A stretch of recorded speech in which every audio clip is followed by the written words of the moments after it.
Morris. Thank you, Mrs. Murray, and it's an honour to serve under your chairmanship. And also I'd like to offer my congratulations to my honourable friend, the member for Jarrow, in securing what is her first debate on this very important and timely issue of fire and rehire.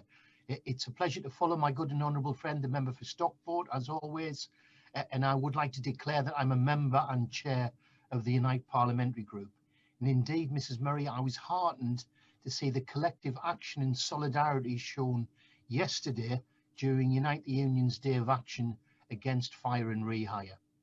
Over the last year, Unite have opposed fire and rehire tactics used by British Airways, Heathrow Airport, SBS Technologies, and let's not forget, without our trade unions, workers at these companies would have suffered dramatic pay cuts and had their terms and conditions worsened.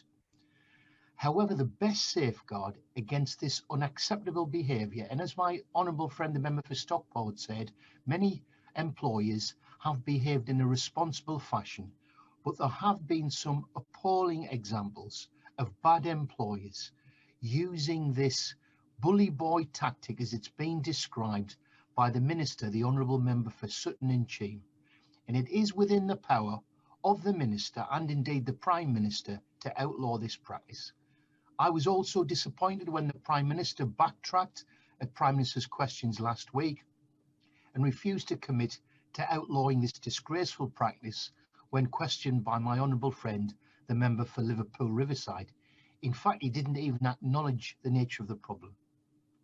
During the COVID pandemic, 1 in 10 workers are already threatened with fire and rehire. And indeed, many of the firms are receiving government-funded support.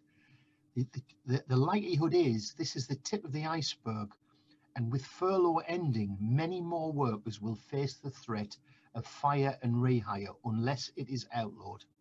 As other members have indicated, the government asked ACAS to report on the extent of fire and rehire, and we now know, in response to questions from myself and other honourable and right honourable members, the government and ministers have had this report since the 17th of February.